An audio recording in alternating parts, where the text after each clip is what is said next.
Hello, Fearless Gamers! Matt here for Fearless Games, and welcome to another entry in the Book Corner. And today's book review is going to be of The End and the Death by Dan Abnett.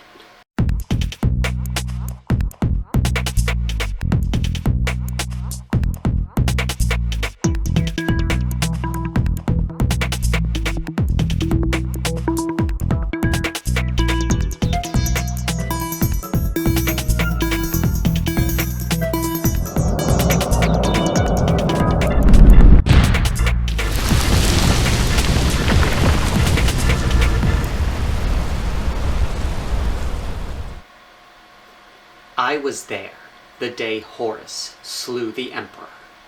That chilling sentence back in 2006 kicked off a novel series that expanded up to 64 books, all from different writers, telling stories within the Horus Heresy, one of the most iconic historical battles that happened in Warhammer 40,000.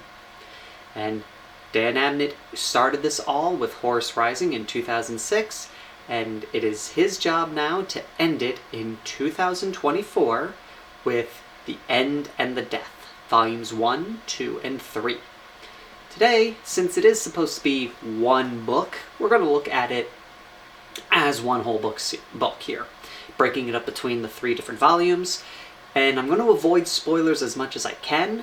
But there are going to be some minor spoilers, but most of them are going to be stuff we already know that happens because we learn about it in, reading codexes and 40k lore. So let's jump right into The End and the Death, Volume 1. This takes place shortly after the last book in the Siege of Terror series, The Echoes of Eternity. So from there to when the Emperor makes his final gambit and teleports onto the Vengeful Spirit to face his treacherous son. This story is not too bad.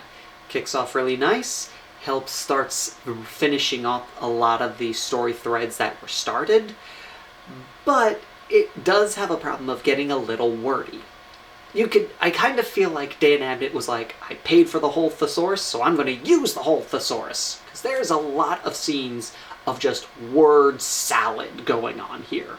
Some of them get a little too wordy to a point where you're just like, why did we spend all this time describing this thing when we could have been going on with the story?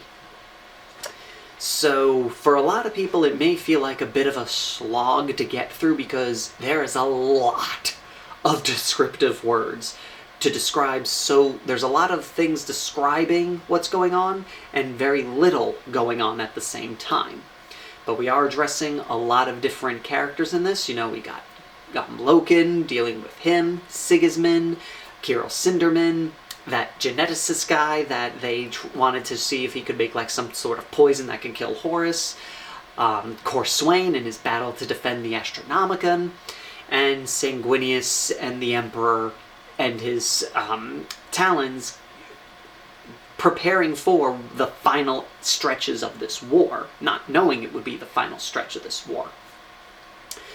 We do get a very interesting look into Horus because for the first time we're getting a view into his mind. Almost pretty much every scene involving Horus is a first-person account from him. So we're getting first-hand information, what he's thinking, what he's going through, what is making him tick while this battle is going on.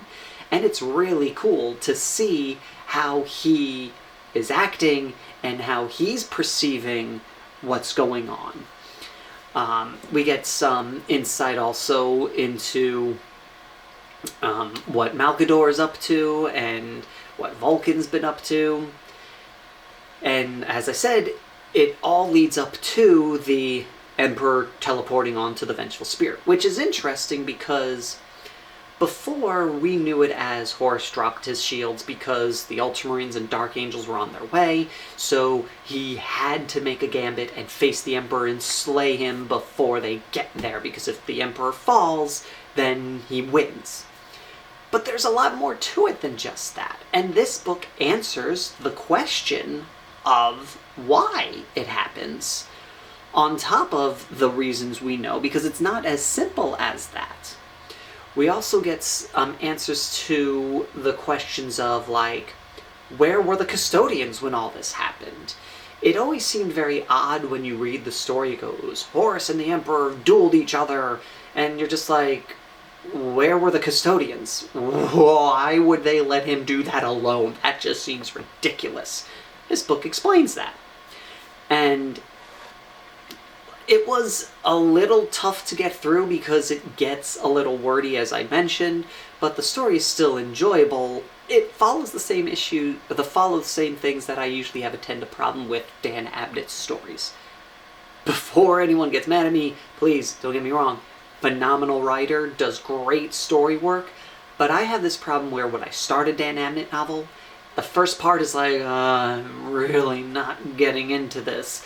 The middle part is like, okay, it's starting to get good. And then the ending always is like, okay, this book was worth reading. And this is the same deal. The beginning of this novel was like, the middle is like, okay, getting a little better. And then the end you're like, okay, this is really interesting. I'm glad I stepped through this. Volume 2, not so much. This leads us up to the fated duel between Horus and Sanguinius. This is probably the worst out of all three because so much pointlessness. There is long-winded descriptions of stuff. I can't remember if this was Volume 1 or Volume 2. I always associate with Volume 2. There's a whole, like, I read the audiobook, well, listened to the audiobook, and there's like a 3-minute description of an empty room and how this room is empty and how they're now in another room. So let's go to that room and go on from there. And you're like, why? Couldn't have just start us in the room everybody's in, describe how they were in one room and move to another? No, we had to get a description of the empty room. There's this whole sequence with some Solar Auxilia who are in a mysterious building, and they keep checking all the rooms. And they check the rooms, and they're all empty. Problem is we go through them searching them of like 4 or 5 different rooms. And I'm just like, why couldn't you have started us when they get there, and then they search the rooms? After X amount of rooms, all were the same. Why did we have to get a description of every single one? And subplots that were started in the beginning of the series here, or the beginning of the Siege of Terror, and culminating into this book, they drag on in Volume 2. A lot of them could have been ended in Volume 2. Heck, you could have cut out so much of Volume 2, you might have been able to finish this whole book series, this whole book in 2 volumes instead of 3. There is so much. It feels like this book was padding. Like, he went, no, it has to be 3 books. And he just wrote it until he could make 3 books out of it. And, sorry, I just not a huge fan of Volume 2. Like I said, and there's some of these subplots that start up in this, you are sitting there going, there better be some sort of payoff in Volume 3 if this doesn't end in Volume 2. And a lot of them could have ended in Volume 2. Heck, everything involving Dorne could have been shortened by so much. I think there's like 7 or 8 chapters involving Dorne, and they all could have been shortened down to 3. Heck, one chapter starts off in such a way where I was like, didn't I read this? Didn't we hear this part already? Oh, this might be like what happened in that other Siege of Terror book I had. This chapter must be here, and the book and the file glitched, played it here. Now I'm playing it, now I'm listening to it in its correct spot, and nope, it's a different chapter. He just used the same description of the last chapter for the beginning of this and changed the end, and I'm just like, why? Just finish it. I understood it was this whole psychological mind meld thing with it, and there was this other element in the story. Minor spoiler warning is there's scenes where people are drawing the Emperor's Tarot and they're all pulling up the Dark King. It leads nowhere. Because, well, not saying it doesn't lead anywhere, but, we never see this person again. after he draws it. It's like a movie.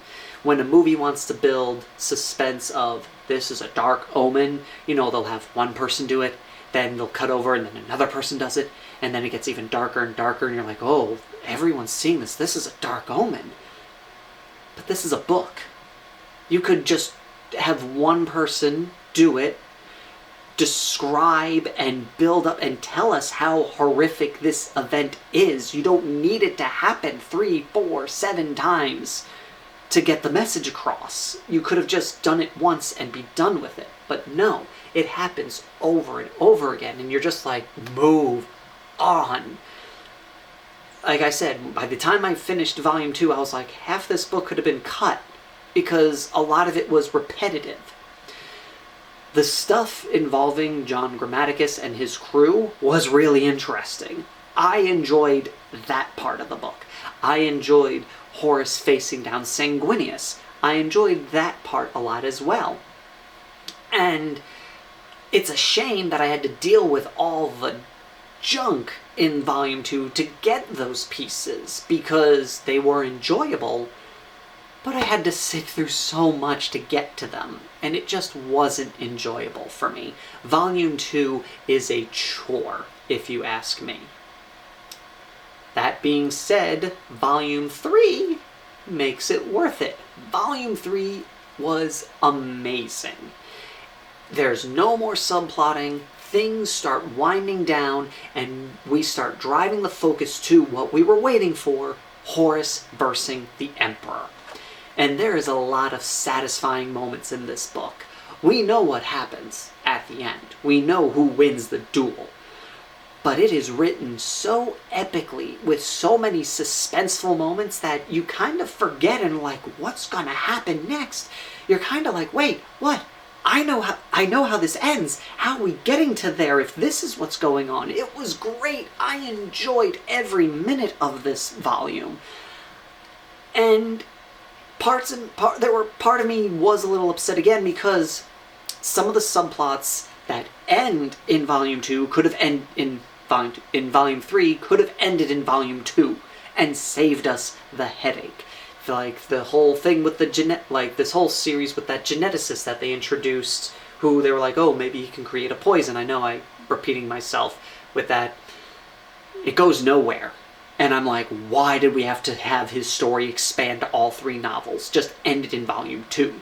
Kirill Sinderman's whole subplot, even though one of my favorite characters shows up in it, could have cut it out. Does nothing. I'm still not sure what the purpose of that whole bit was. We also get, finally, our conclusion to Corswain and his defense of the Astronomicon. I'm not going to get into that too much, but it leaves some interesting questions about things we know about the Dark Angels. And when you reread some other novels, it leads up to some interesting questions. I would love to talk about this. Unfortunately, no one I know has finished the book yet, so I can't talk about it. I'm like, ah, because there was a really interesting part of that story, and I wish I got more of a falling action of that piece. It kind of just ends and satisfyingly. But you're like, wait, I thought we were going to get more answers to that one thing that happened, and we don't, and it upsets me. So now I have to hope that there's a new novel that comes out during the Scouring that explains part of that.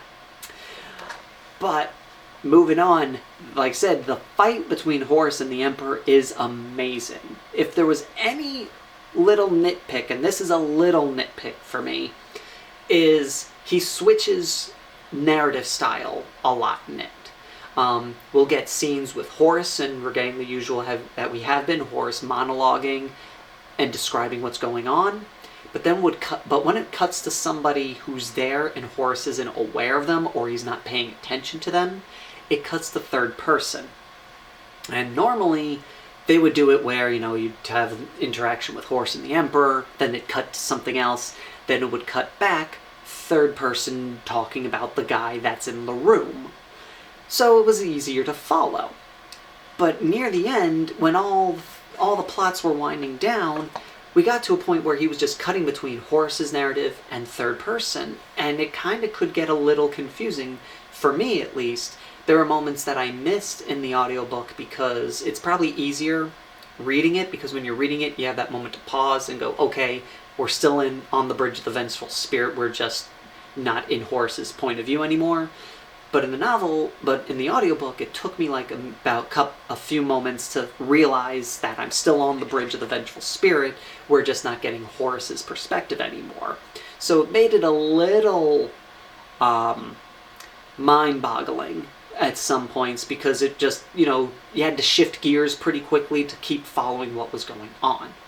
Despite this, it is a very satisfying ending to what we've been waiting for so long. And surprisingly, it ends pretty quickly. Once the duel between Horus and the Emperor happened, the following action is pretty suddenly quick and wrapped up. In fact, when the book did end, I was like, wait, this is the end? Like, I was expecting longer scenes of the aftermath to go on, but Dan Abnett kept it pretty short and simple, which is weird that since he went so word salad through the whole book, I would have thought the ending would have gotten the same treatment, but it doesn't. So, overall, I enjoyed this book. It is going to be a work. It's going to be a slog to get through parts of it. Volume 1 is a little rough. Volume 2 is the long haul that you have to get through, but Volume 3 is worth it. It was such an epic conclusion. I honestly don't think it could have ended any other way. This was just such a great way to end this series, and I'm kind of sad that it is over now. So, what did you guys think who read it? What was your favorite moments? What was your least favorite moments? Just please be respectful and keep the comments spoiler proof. Do the long extra pauses so no one sees your whole comment, so to avoid spoilers, because we don't want to spoil this for anybody here. And if you enjoy what you see here, please hit that subscribe button so you know when these videos come out. Hit that little bell icon so you're actually told when these videos come out. And if you enjoyed this video particularly, give that like button a hit. We'd really appreciate it. So, thank you all for watching, and until next time, Fearless Gamers, take care. Oh, and fuck this guy. Seriously. Just die already!